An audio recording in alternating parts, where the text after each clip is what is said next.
நீ பேசவா? பூவையாய் மலர்ந்தவள் பெண்ணே நீ பேசவா? பூவையே நீ எழுந்து பெண்ணே நீ பேசவா? புதுமைகள் பேசிட அமைந்திட்ட களமிது. பெண்ணே நீ பேசவா? நெஞ்சத்தில் உள்ளதை நேர்கொண்ட எண்ணத்தை அஞ்சாது முன்னின்று பெண்ணே நீ பேசவா? அன்னையாய் தந்தையாய் அகில உலகம் போற்றிடும் தாயவள் பெண்ணே நீ பேசவா? பெண்ணே நீ பேசவா? பெண்ணே நீ பேசவா நிகழ்ச்சிக்கான அனுசரணையை வழங்குபவர்கள் சுவிட்சர்லாந்தில் உங்களை அன்புடன் அழைக்கின்றார்கள். SMTS ஜுவல்லரியின் விதவிதமான தெரிவுகள், மனம் கவரும் வண்ணத்தில் மங்கையர்கள் கழுத்தையும் கையையும் அலங்கரிக்க நல்ல தரமான தங்க நகைகளை பெற்றுக்கொள்ள SMTS ஜுவல்லரி. எண்ணுகின்றேன் எண்ணங்கள் எல்லாம் தருகின்றான், பண்ணுகின்றேன் பண்ணுவித்து பாடுகின்றான், உண்ணுகின்றேன் தெள்ளமுதம் உள்ளம் தெளிய தருகின்றான், வள்ளல் நடராயன் மகிழ்ந்து என்ற அற்புதமான வள்ளலாரின் திருவருட்பாவரிகளோடு இன்றைய பெண்ணே நீ பேசவா நிகழ்ச்சியில் STS தொலைக்காட்சி அன்புறவுகளை சந்திப்பதில் மிக்க மகிழ்ச்சி அடைகிறேன். அனைவருக்கும் அன்பு வணக்கம். நான் பகிர்ந்து கொண்ட அழகான பாடலின் ஒவ்வொரு வரியிலும் நான் திருமதி புனிதா கணேஸ்வரன் அவர்களை காண்கின்றேன். இவரது தெளிந்த நல்லறிவும் அதனால் ஆகிய நற்பண்புகளும் தொழில் தகமையும் இறைபக்தியும் தமிழ் ஆங்கிலம் சார்ந்த சொற்களஞ்சியமும் என்னை எப்போதும் வியக்க வைப்பவை. இவரை நாங்கள் இன்றைய சிறப்பு அதிதியாக கொண்டிருக்கின்றோம். பெரிய பிரித்தானியாவில் வசித்து வருகின்ற இவர் இளைப்பாறிய தலைமை உயிர் மருத்துவ விஞ்ஞானி. 37 வருடங்கள் தொழில் அனுபவம் கொண்டவராக இருக்கின்றார். பாடசாலை காலங்களில் எழுத்து, ஓவியம், விளையாட்டு என்பவற்றின் முன்னணி வகித்த இவர் மகாஜனா வளர்த்த மகள் என்று சொல்ல மிகையில்லை. முறைப்படி கவிதை பயின்று அழகான ஆழமான கவிதைகளை எழுதி வருபவர். இவரது ஆங்கில ஆராய்ச்சி கட்டுரைகள் அல்லது தமிழ் பதிவுகள் எதை பார்த்தாலும் அந்த மொழி புலமை கூர்ந்து அவதானிக்கத்தக்கதாகத்தான் இருக்கிறது. இசை பாடல்களை பாடவல்லவர், பணியுமாம் என்றும் பெருமை என்று சொல்வார்கள். அதற்கு இலக்கணமாக காட்டத்தக்கவர். நாங்கள் அவரை எங்களுடைய நிகழ்ச்சிக்குள் அழைத்துக் கொள்வோம். வணக்கம் திருமதி புனிதவதி கணேஸ்வரன் அவர்களே. வணக்கம் குணாலினி. வணக்கம் STS தொலைக்காட்சி நேயர்கள், இயக்குனர் யாவருக்கும் எனது பணிவான வணக்கங்கள். எல்லாவற்றுக்கும் மேலாக இறையின் துணையை நாடி நிற்கிறேன். பெண்ணே நீ பேசவா? உங்களுடைய இளமை பருவம், பிறந்த இடம், பெற்றோர், கல்வி கற்ற பாடசாலை? நான் பிறந்தது இணுவில் ஆஸ்பத்திரியில, வளர்ந்தது தெல்லிப்பள. என்னுடைய பேரன் பேத்தின்ற இடம் அப்பாண்ட வழியில. அப்பா வைத்திய கலாநிதி பேரின்மநாயம் ஐயாத்துறை. அவர் காலமாயிட்டார், இப்போது உயிரோடு இல்லை. அம்மா யோகேஸ்வரி பேரின்மநாயம், அவ அமெரிக்கால இருக்கிறார். என்னுடைய இன்னொரு சகோதரியோட நாங்கள் காதல் திருமணம் தான் செய்து கொண்டிருந்தாங்க. கணவருடைய பேர் கணேஸ்வரன் கந்தசாமி ஐயர். எங்களுக்கு 2 குழந்தைகள். என்னுடைய கணவரும் தற்சமயம் இல்லை, அவர் காலமாகிவிட்டார் 2017. 2 குழந்தைகள், ஒரு மகள் ஒரு மகன். மூத்தது மகள். அவர்களும் கல்வி கற்று கல்வியில் சிறப்புற்று உத்தியோகங்கள் பெற்று குடும்பமாகி அவர்களுக்கும் பிள்ளைகள் இருக்கிறது. 3 பேர பிள்ளைகள் எனக்கு மொத்தமாக. இதுதான் நான். பெண்ணே நீ பேசவா? என்னுடைய சமூகத்திற்குள் விஞ்ஞானிகள் என்று குறிப்பிடத்தக்க தொழிலில் பருப்பவர்கள் குறைவு. இந்த துறை நீங்கள் தலைமை உயிர் மருத்துவ விஞ்ஞானியாக இருந்ததால் இந்த துறை முதலாக இந்த துறை பற்றிய விளக்கத்தை எவ்வாறு கற்கை நெறிகள் எவ்வாறு இருந்தன, அவற்றை பற்றி எங்கள் குழந்தைகளில் யாராவது அவ்வாறு ஆர்வம் இருந்தால் உதவும் என்று. நிரம்ப இலங்கை குழந்தைகள், எங்களுடைய தமிழ் குழந்தைகள் வந்து கொண்டிருக்கிறார்கள் இந்த துறையில். இதில் நான் எப்படி வந்தேன் என்று சொல்லுகிறேன். ஏனென்றால் நான் இங்கே பெரிய பிரித்தானியாவுக்கு வந்த பொழுது நான் தாவர நோயியல், அதாவது பிளான்ட் பத்தாலஜி படிக்க வேண்டுதான் முனைவர் பட்டம் பெற. என்னுடைய இளமாணி பட்டம் யாழ் பல்கலைக்கழக விஞ்ஞான பீடத்தில் பெற்றுக்கொண்டது. அப்புறம் இங்கு முனைவர் பட்டத்துக்கு தாவர நோயியல் தான் எடுத்துக்கொண்டேன் நான், பிளான்ட் பத்தாலஜி. துரதிருஷ்டவசமாக 87 எனது தந்தையார் தனது 58வது வயதில் இறந்து போனார். தொழில் தாக்கப்பட்டு அந்த நேரம் இந்தியா அமைதி காக்கும்படி வந்திருந்த அந்த இதுல அவர் இழந்ததோட எனக்கு என்னுடைய குடும்பத்தை பார்க்கிற பொறுப்பும் என்னிடம் வந்தது. எல்லா வசதிகளும் இருந்தாலும் அம்மாவிடம் அந்த குடும்பத்தை பார்க்கிற ஆளுமை இல்லை. எனக்கு சகோதரர்கள் இருந்தார்கள். என்னுடைய தம்பியார் பல் மருத்துவராக பிரதிநிதியால் படித்துக் கொண்டிருந்தார். அந்த நேரம் இன்னொரு சகோதரியார் ஆசிரியர் பயிற்சியில் ஈடுபட்டிருந்தார். மற்ற 2 சின்ன தங்கைகள் அவைகள் படிச்சு கொண்டிருந்துச்சுன்னா அப்ப என்னிடம் கணவனிடம் கை நீட்டி காசு வேண்டு எனக்கு யோசிக்கவில்லை என்றபடியா நான் ஏதாலும் வேலை செய்ய வேணும் என்ற பாட்டில் நான் உழைக்க வேணும் என்று யோசிச்சுட்டேன். அப்போ நான் 4வது எனது ஆராய்ச்சி கட்டுரை எழுதுற நிலைமைக்கு வந்து விட்டேன். ஆராய்ச்சிகள் முடிந்து யூனிவர்சிட்டி காலேஜ் லண்டன்ல தான் நான் படிச்சேன். அது எனக்கு சவால்கள். ஆனால் இந்த ராயல் பிராம்டன் ட்ரெயினி போஸ்டுக்கு போன பொழுது விஞ்ஞான ஒரு பயிற்சியாளராக அவர்கள் எடுத்துக்கொண்டார்கள் என்னுடைய முனைவர் பட்ட ஆராய்ச்சிகளையும் பார்த்து இதையும் பார்த்து அவைகள் என்ன ஏற்றுக்கொண்டுச்சுன்னா அதுல இருந்து ஒரு வருடம் நான் செயல்முறை கற்கை நெறியையும் உயிர் மருத்துவ குருதியியல் சார்ந்த கற்கை நெறியையும் தற்சமயம் யூனிவர்சிட்டி ஆஃப் வெஸ்ட்மின்ஸ்டர் அழைக்கப்படுற பேடிங்டன் காலேஜில் படிச்சு எழுத்து மூல பரீட்சையும் நேர்முக பரீட்சையும் செய்து அந்த நேர்முக பரீட்சை எழுத்து மூலம் நீங்கள் அதுல சித்தி எழுதினாலும் நேர்முக பரீட்சையில சித்தி எழுத வேணும். இல்லாவிட்டால் உங்களுக்கு அந்த பதிவெண் ஒன்று வேணும். நீங்கள் உயிர் மருத்துவ விஞ்ஞானியாக நீங்கள் இங்கு வேலை செய்வதற்கு ரெஜிஸ்ட்ரேஷன் நம்பர் அது அந்த நாளையில council for profession supplementary to medicine and CPSM அந்த ரெஜிஸ்ட்ரேஷன் இருக்க வேணும். அதுக்காகத்தான் இந்த பயிற்சி நிறைய எல்லாம் ஒரு வருடத்துக்குள்ளேயே முடித்துக்கொண்டு ராயல் பிராம்டன்ல இருந்து அதன் படிப்படியாக உள்ளுக்குள்ள போனால் பிறகு ஒரு கற்கனறியாக படித்துக் கொள்ளலாம். அப்போது பிள்ளை மகள் தான் இருந்தவ. அவ 2 வயது குழந்தை. அவையும் ஒரு கையில வச்சுக்கொண்டு அப்ப ராயல் பிராம்டன்ல ஒரு நர்சரி இருந்தது, பிரைவேட் நர்சரி. அவ விட்டு அப்படித்தான் பிள்ளைகளையும் வளர்த்து ஒரு கையில வளர்த்து கொண்டு படிப்பையும் படிச்சு ஃபெலோஷிப் எக்ஸாம்ஸ் எல்லாம் எடுத்து அது ஸ்பெஷலைஸ் பண்ணினான். அதாவது குருதி சோகை, ரத்த புற்று நோயை எப்படி கண்டுபிடிக்கிறது, என்ன வகையான பரிசோதனைகள் செய்ய வேணும், ரத்த பெருக்க கட்டுப்படுத்துவது எப்படி, அந்த அது சம்பந்தப்பட்ட அந்த மூலக்கூற்றியல், நோய் எதிர்ப்பியல் கணக்கு அது எல்லாத்தையும் வேலை செய்து கொண்டே கற்று அதுல ஒரு சீனியர் பொசிஷனுக்கு வந்துட்டேன். வந்த பிறகு பிள்ளைகளை வளர்க்க வேண்டும் என்ற ஒரு சேலஞ்ச் இருந்தது. பிள்ளைகளுக்கு இந்த நேரம் அவியல் படிச்சு 2 செகண்டரி ஸ்கூலுக்கு வரைக்கல. அப்ப அதுக்காக நான் எனது வேலை நேரத்தை மாற்ற வேண்டிய 9 to 5 9 மணிலேருந்து 5 மணி வரைக்கும் இப்ப நிர்வாகத்துக்குள்ள போறதுக்கு பிறகு நிர்வாகவியலும் கற்றுக்கொண்டேன். அது எனக்கு 20 வருஷத்துக்கு மேலாக 25 வருஷத்துக்கு மேலாக நிர்வாக ஒரு மேலாண்மை இதுலதான் இருந்து கொண்டிருக்கின்றேன். அப்ப அதுக்காக financial management, policy management, governance கற்கனறிகளை பயில வேண்டி இருந்தது. பயின்ற பல்கலைக்கழகங்களும் university of Greenwich, university of Coleraine, online courses, அதை விட தேசிய உடல்நல சேவை இங்கிலாந்து, இந்த பெரிய பிரித்தானியா, இந்த NHS இங்கிலாந்து வந்து கற்கனறிகளை தரும். அவற்றை எல்லாவற்றையும் சரிசமமாக வேலையோட சேர்த்து, வேலைப்பாடோட சேர்த்து அதையும் செய்து அந்த நிலைமைக்கு வரக்கூடியதாக இருந்தது. எனக்கு கற்பித்தலும் பிடிக்கும், கற்றலும் பிடிக்கும் எனக்கு. அதால இந்த 37 வருட சேவையில எனக்கு மிக பிடிச்ச 2 இதுகளை நான் குறிப்பிட்டு சொல்ல விரும்புறேன்.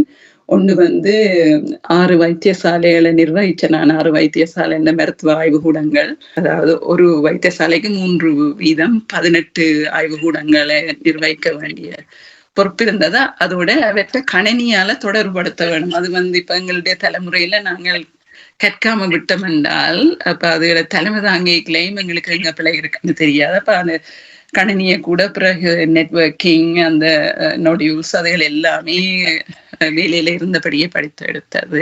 அதால அந்த 6 இதையும் இணைச்சதால வந்த நன்மைகள், இப்ப நோயாளிகள் வந்து எந்த ஒரு தங்களுக்கிட்ட இருக்கிற எந்த ஒரு ஆஸ்பத்திரிக்கு போனாலும் அதுல அவியல் தங்களுடைய பரிசோதனைகள், ஆய்வுகளின் அறிக்கைகளை இங்கிருந்து பெற்றுக்கொள்ளக்கூடிய மாதிரி இருக்கும். மற்றது வந்து அந்த லோட் காட்டுற சேஞ்ச், லோட் காட்டுற ஒரு பெரிய ஒரு பெத்தாலஜிக்கு மனித நோயியல் பிரிவின் எல்லா சேவைகளையும் ஒருங்கிணைக்க வேணும். ஏனென்றால் வேஸ்டா போகுது, ஒவ்வொரு இடத்துலையும் முறை இதை திருப்பி செய்யறதால அப்ப அந்த சென்ட்ரலைசேஷன் அதுலதான் இந்த மருத்துவ ஆய்வுக்கூடங்களை இணைக்கிற அந்த பொறுப்பும் வந்தது. அதுல வேலை இழப்புகள் வரும். அப்ப அந்த மாதிரி அவைகளுக்கு ஆட்களுக்கு வேற வேலை வாய்ப்புகள் எடுத்து கொடுக்கறது, அது முழுக்க நிர்வகிச்சு அந்த சேவை பரிமாணம் மாற்றப்படும். அப்ப அந்த அதுக்குரிய மாற்றங்களை பொறுப்போட நிகழ்த்தி கொண்டு வர்றது, அதுவும் ஒன்று எனக்கு என்னுடைய வேலையில நான் குறிப்பிட்டு விரும்பி செய்தது. மற்றபடி பல ஆய்வுகளை நோயாளிகளுக்கு பயன்படும்படி உருவாக்கியது. இப்ப நாங்க இப்போ இருக்கிற இடத்துல இருந்து ஒரு மகப்பேற்றுக்காக ஒரு பெண் செல்ல வேணும்னா அவருக்கு பரிசோதனைகள் செய்யறதெல்லாம் கரைச்சல். அப்ப அந்த இருந்த இடத்துக்கு கிட்டவே செய்யக்கூடிய பரிசோதனைகளை அப்படி உருவாக்குறது, அதுக்கு மற்ற டிபார்ட்மெண்ட்ஸோட சேர்ந்து வேலை செய்தது. அதுகள் மற்றது இன்னும் பல உயிர் மருத்துவ விஞ்ஞானிகளை உருவாக்கினது. என்னுடைய வாழ்நாள் காலத்துல ரொம்ப பேரை உருவாக்கி இருக்கிறேன். அதுலேயும் உயிர் மருத்துவ விஞ்ஞான நிபுணத்துவம் அதோட முகாமத்துவம் சேர்ந்தபடி ஒரு 8 பேர் என்னுடைய கையாள வழியில வந்திருக்கிறேன். ஆங்கிலேயர கூட இருக்கலாம். ஆனால் அவர் 2 வந்தது எனக்கு தெரிய ஒரே ஒரு ஆள் தான். அவர் இப்பொழுது தற்சமயம் ராயல் பிராம்ப்டன்ல கடமையாற்றி கொண்டிருக்கிறார். மற்றும்படி கூட ஆங்கிலேயர்கள்லாம் என்னிடம் கலந்து, ஸோ அதுகள் தான் என்னுடைய கல்வி, அந்த தொழில் தகமையில நான் பெற்ற திருப்தியும் அந்த நிறைவோட நான் ஓய்வு பெற்றுக் கொண்டேன். மற்றது கோவிட் டைம்ல தென்கிழக்கு இங்கிலாந்துக்குரிய பரிசோதனை மையத்தை ஆய்வுக்கூடத்தை, அது உண்மையா அப்படி ஒரு ஆய்வுக்கூட நிறுவனத்துக்கு 10 வருட காலத்துக்கு மேலே ஆகும். ஆனால் நாங்கள் இராணுவ உதவிகளோடு ஒரு வெகு குறுகிய காலத்தில் 3 மாதங்களில் அதை நிறுவி ஒரு நாளைக்கு 50,000 பரிசோதனைகளை செய்யக்கூடிய ஒரு ஆய்வுக்கூடத்தை நிறுவி இந்த சமுதாயத்துக்கு கோவிட் பரவாமல் தடுத்த ஒரு நிம்மதியும் ஒரு நிறைவும் என்னுடைய வேலையில நான் எடுத்திருக்கிறேன்.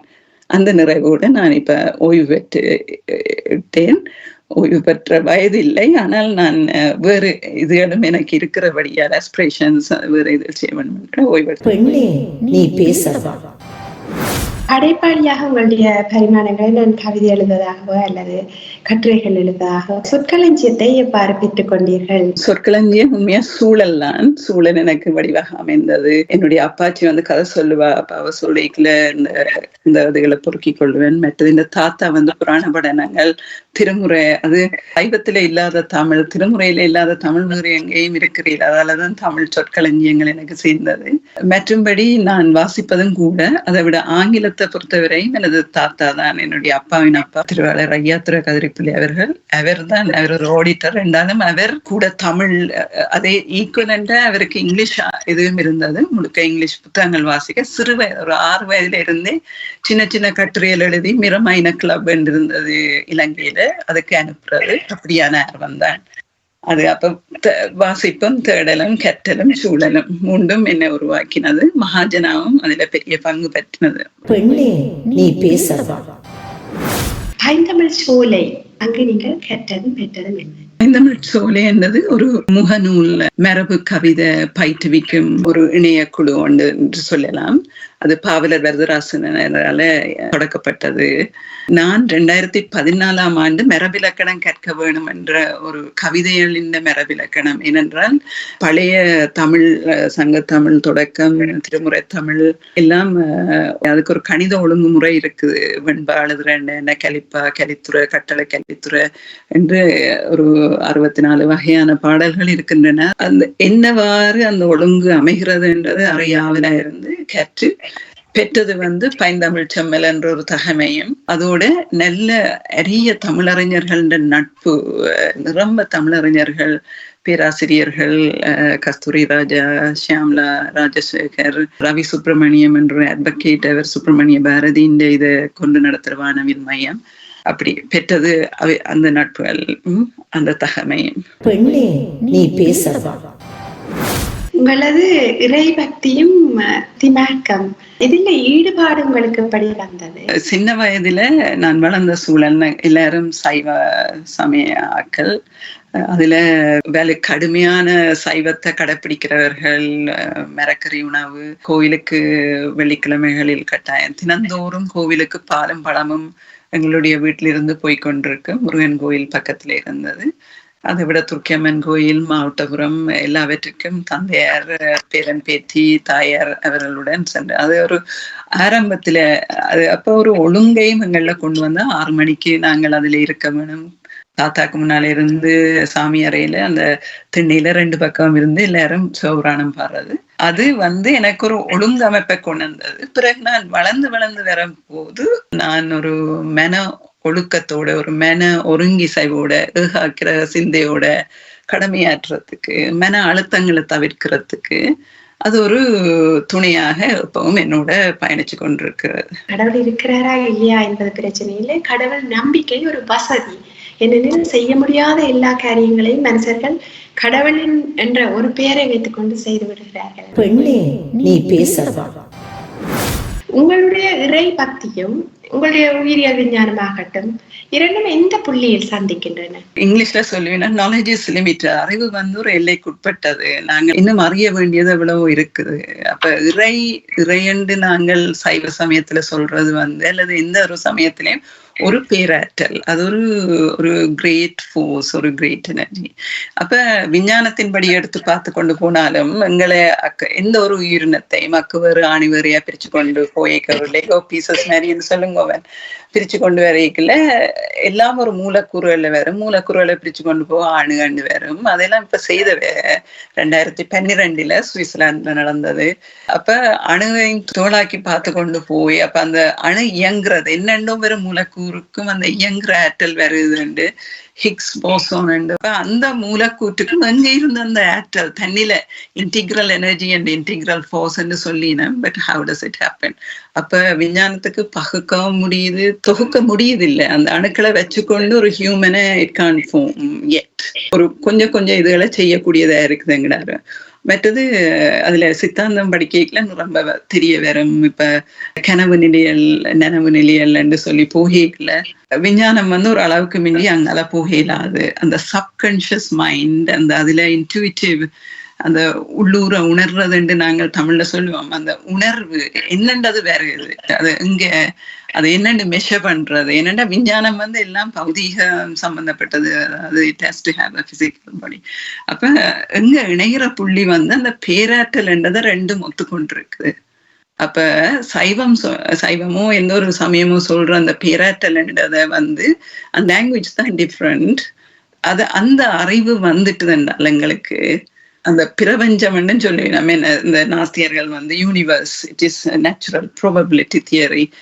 என்னுடைய நட்பு மட்டத்துல பல பேர் இருக்கிறார்கள் இது அப்படியானாக்கள். ஆனா அவர்களுக்கும் நான் இதுதான் சொல்லுவது, அந்த பேராற்றல் உண்டு, எங்களுக்கு மிஞ்சி ஒன்று நடக்கும். நாங்கள் we are controlling நினைக்கிறது, ஆனால் எங்களை மிஞ்சி இன்னொன்று அது நடந்து போகும். அது அப்படி வரைக்குள்ள people will realize அந்த பேராற்றல் அது அடியும் முடியும் தேடியுமே பிரம்மாவும் விஷ்ணுவும் கண்டுபிடிக்கல, இன்னும் விஞ்ஞானிகளும் கண்டுபிடிக்கல.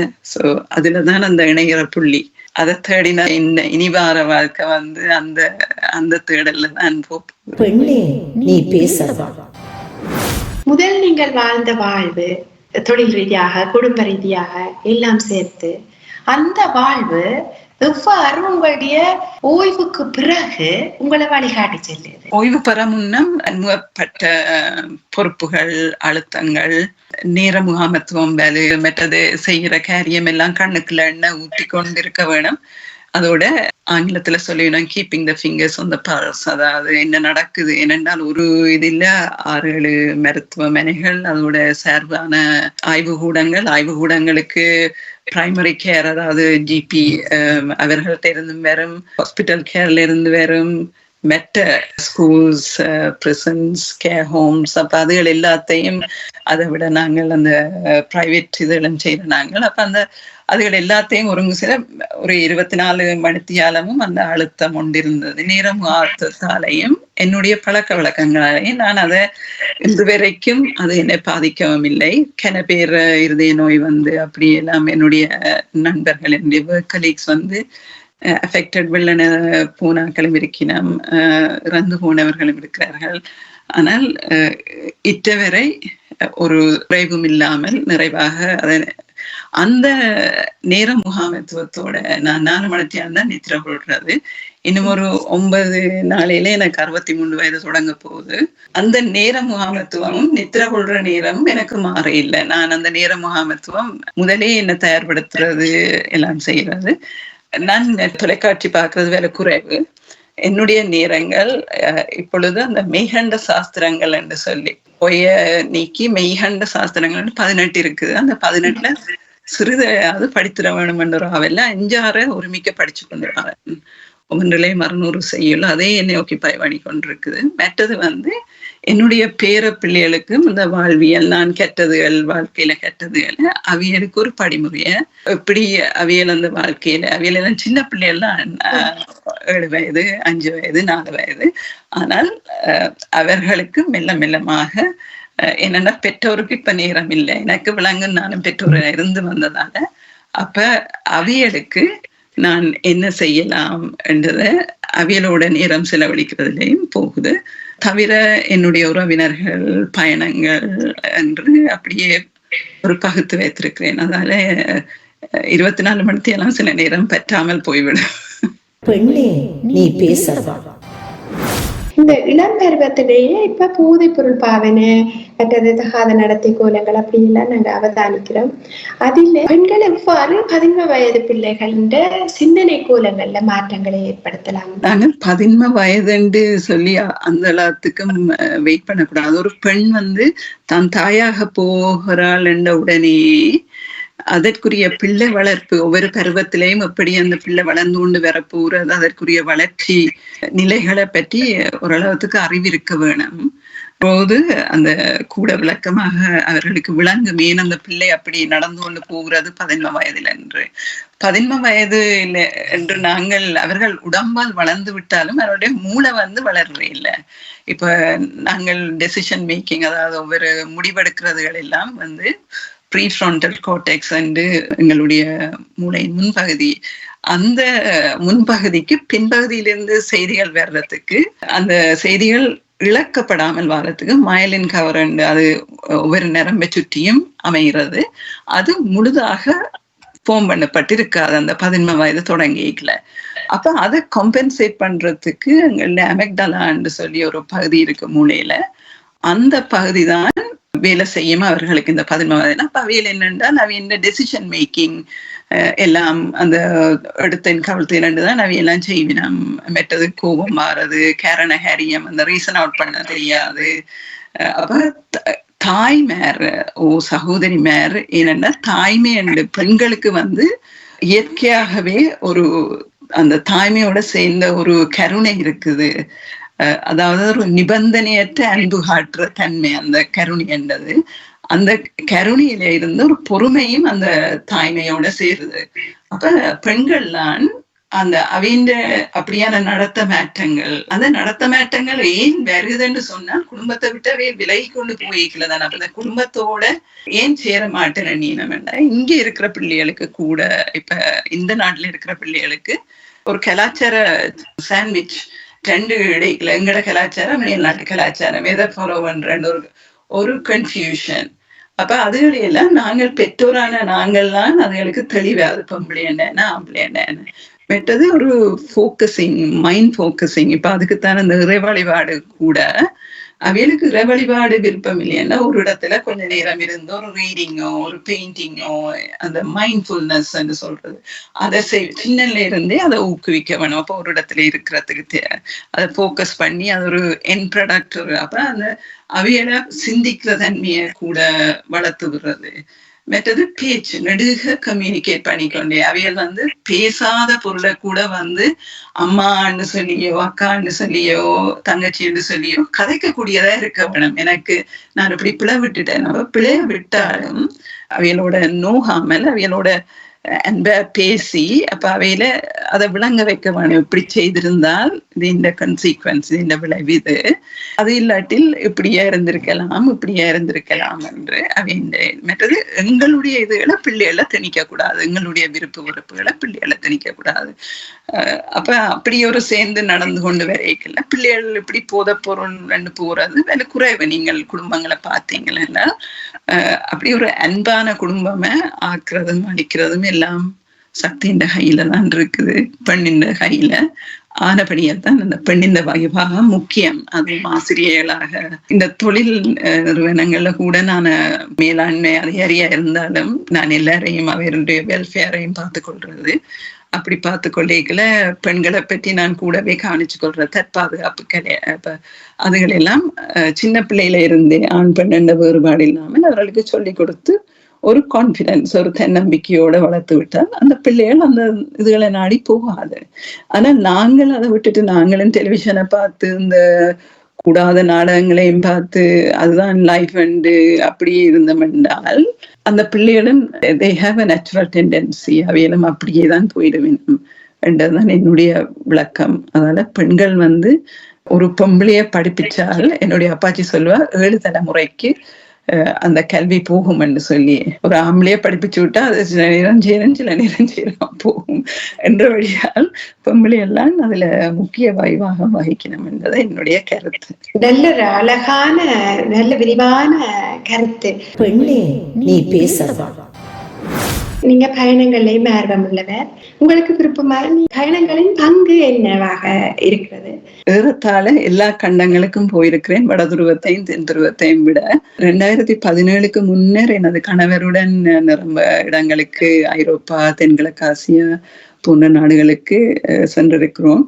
முக்கியமாக இங்க வேலை அழுத்தம், வாழ்க்கை அழுத்தங்கள்ல இருந்து தப்பி செல்வதற்காகத்தான் அப்பொழுது பயணித்தது. என்னுடைய தாயார் இலங்கையில் இருக்கும் பொழுது ஒவ்வொரு வருஷமும் நான் குறைந்தது 2 அல்லது 3 தடவை சென்று பார்த்து வருவேன். எங்கு தாயார் இருக்கிறாவோ அங்கு நான் செல்வது வழக்கம். அதுதான் என்னுடைய பயணத்தின். அதன் பின்னர் அந்த கோவில் ஆர்கிடெக்சர், அந்த பழைய ஆர்கியாலஜிக்கல் இது எனது கணவர் நல்ல இயற்கையை விரும்பி இயற்கை நாணி அவர் அந்த ரெயின் ஃபாரஸ்ட் அதுகள் அப்படி போறது அவருக்கு விருப்பம். அப்போ அதுல பயணிச்சது. நாங்கள் இந்தியாவில குறிப்பிட்டு சொல்றேன்னா நாங்கள் 2 பேருமாக பிள்ளைகள் வரைக்கும் முன்னம் டிராவல் பண்ணின ஒரு இது வட இந்தியால இருந்து தென்னிந்தியா நோக்கி போயிறதுலேயே ஒவ்வொரு இடத்துலையும் தரித்து அந்த இடங்களை பார்த்து அப்படியே நேபாள், கொத்மண்டு எல்லாம் போனாங்க. அங்க இருந்து தென்னிந்தியா வரை வந்தது. பிறகு அவரை எதிர்பாராத விதமாக இழந்த பிறகு எனக்கு பயண துணை உண்டு. நான் பிள்ளைகள் வந்தவியல் பிறகு பிள்ளைகளும் அவியல் குடும்பம் மகனம் கல்யாணம் செய்து போன பிறகு நானே தனிய என்னுடைய வேலை நிமித்தமாக நான் பல இடங்களுக்கு பயணம் செய்திருக்கிறேன். இந்த இயந்திரங்கள் பார்ப்பதற்கு, அதை கொள்வனம் செய்வதற்கு அல்லது பயிற்சி நெறிகளை ஒழுங்குபடுத்துவதற்கு என்று அமெரிக்கா தொடக்கம் தென் அமெரிக்கா, வட அமெரிக்கா, கனடா, ஆஸ்திரேலியா என்று போயிருக்கிறேன், நியூசிலாந்து. அதோட எனக்கு அந்த பயணம் விருப்பம். அந்த நீள் பயணங்கள்ல வாசிக்கலாம், ஒரு சுத்தவர இருக்கிற இயற்கையில அப்படியே மூழ்கி போயிருக்கலாம். வானத்துல தொடக்கம் நிலத்துல வரைக்கும், கடல் தெரிகிற வரைக்கும். இலங்கை பயணங்களை கூட நான் தரமேற்கமாக போறது. கேட்கவே ஆசையா இருக்கு. இந்த நீண்ட பயணங்கள், அழகான பயணங்கள். பெண்ணே நீ பேசவா?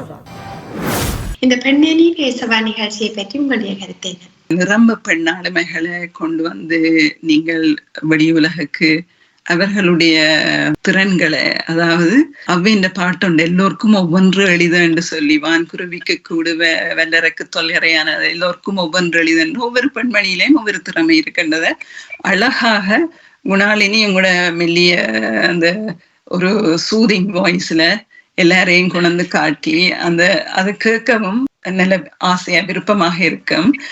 மற்றது இன்னொன்று, நீங்கள் இந்த பெண்களுடைய வாழ்க்கையை ஆவணப்படுத்தி கொண்டு வாரீங்க. அது மீளத்தமிழ் பெண்களை வெளியில கொண்டு வர்றது மிக நல்ல கைங்கரியம். அதற்கு வாழ்த்துக்கள். இன்னும் மென்மேலும் தொடர வேணும்.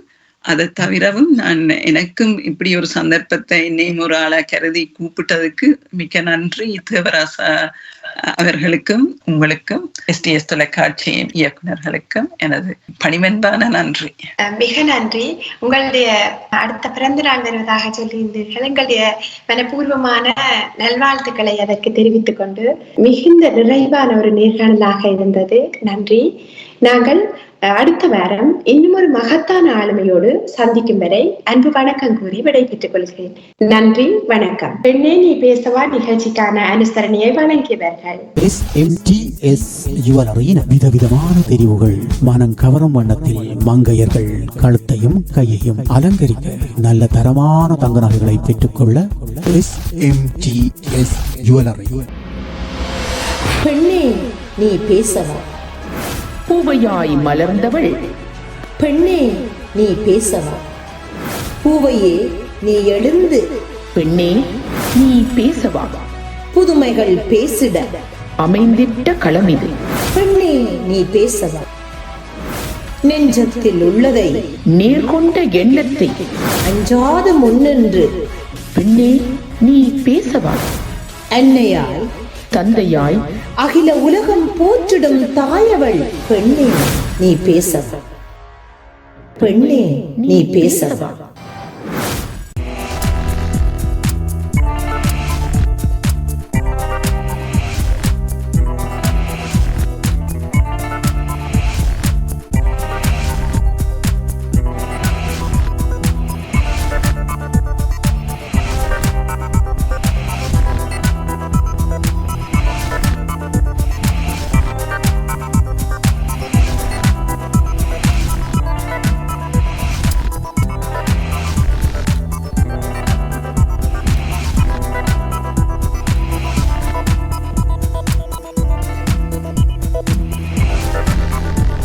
சுவிஸ் நாட்டில் உங்களை அன்புடன் அழைக்கின்றார்கள் SMTS ஜுவல்லரியின் விதவிதமான தெரிவுகள், மனம் கவரும் வண்ணத்தில் மங்கையர்கள் கழுத்தையும் கையையும் அலங்கரிக்க நல்ல தரமான தங்க நகைகளை பெற்றுக்கொள்ள SMTS ஜுவல்லரி. இல்லத்தரசிகளை அழகுபடுத்தும் தங்க நகைகளை பல விதவிதமான புது தெரிவுகளை நீங்கள் பெற்றுக்கொள்ள நாட வேண்டிய இடம் SMTS ஜுவல்லரி. சுவிஸ் நகைச்சீட்டு மூலம் இணைந்து கொண்டு ஆபரணங்களை பெறவும் ஓர் அரிய நல்ல சந்தர்ப்பத்தை வழங்குகின்றார்கள் SMTS ஜுவல்லர்ஸ். உலகில் அதிகம் புகழ்பெற்ற சுவிஸ் நாட்டின் ராடோ கடிகாரங்களை கைகளில் கட்டிவிட மாட்டோமா என்று எண்ணுபவர்கள் பலர். உங்களுக்கான ஓர் அரிய சந்தர்ப்பத்தை வழங்குகின்றார்கள் SMTS ஜுவல்லரியினர். மாதாந்தம் நீங்கள் 150 பிராங்குகளை கட்டுவதன் மூலம் 12 மாதத்தில் உங்கள் கைகளில் தருகின்றார்கள் ராடோ கடிகாரங்களை. SMTS ஜுவல்லரி தீபாவளி வரை 10% முதல் 60% வரை மலிவு விலையில் அனைத்து புடவைகளையும் தங்க நகைகளை 5% மலிவு விலையில் பெற்றுக்கொள்ள உங்களை அழைக்கின்றார்கள் SMTS ஜுவல்லரி. தொடர்புகளுக்கு 0765898091 0787152229.